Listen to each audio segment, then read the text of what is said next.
write first and figure out your characters along the way, or do you have to know first?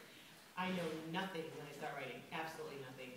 For me, I think I'm ready to start writing when I kind of hear a little bit of the voice of the character, but that changes also throughout everything. I know nothing to start writing, and just keep writing and figure it out as you go along. Don't think that you have to wait and wait and wait. Just start writing, and by the time you finish the first draft, you'll have a better sense of who the characters are, and then you have to go back and make it make sense. I mean, everyone does that, so yeah, I don't know anything about the characters or the plot or anything else. Yeah, I generally, so far at least, it's worked out that I just hear a voice, and I don't know much more about who the person is, but I can hear somebody constructing sentences in a certain way, and that's like the beginning of characterization, but only the very, very beginning. I'm going to go literally one up on them, in that I usually know one thing about the character, and all I need is that one crucial thing, and then I can start. I mean, I have to have the voice, but for Evan and every you over me, honestly, it was that if his life had a soundtrack, it would be Placebo. Literally this one band's music. I knew that that's what the character was, and from that voice came. For Nick and Nora's Infinite Playlist, the joke is that we decided to write this back and forth novel. I had to write the first chapter, and the only delay we ever had in writing was the 3 weeks it took me to write the first chapter, because I just didn't know who Nick was, and his name was Nick. And then one day, I realized, for whatever reason, that he was the straight bassist in Queercore Band. Where these things come from, just like, saying, who the hell knows? But once it was there, that told me everything I needed to know about this character and where to start, and then everything else flowed. I'll say I had a really hard time with my first few books.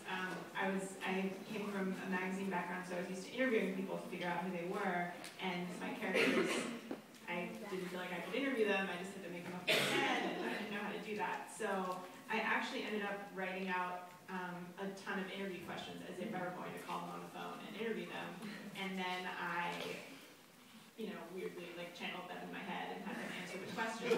And I don't do that as much anymore, but it really helped. And every time I'd get stuck or think oh, what would this person do? I'd just go back and look at these questions, which were like, what's your favorite ice cream? And if you could hang out with one band, who would it be? And it told me so much, these teeny little details told me so much about how they would react to, someone getting an abortion. Or, it was just everything really came into place from these tiny little detailed interviews.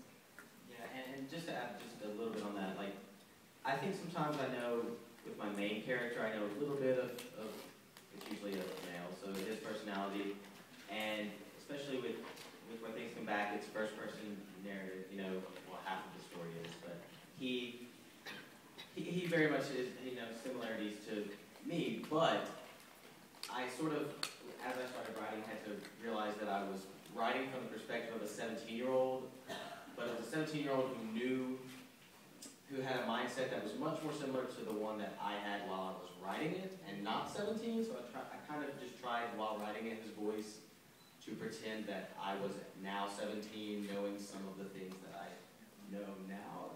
It's kind of strange, but, and then sort of the way I look at the other characters in the novel is sort of like when you make a new friend, and you know how you have a first impression or a second impression, but you start to hang out with this person, and just very slowly, sort of like what you guys were saying, very slowly the different aspects of the personality start to reveal themselves.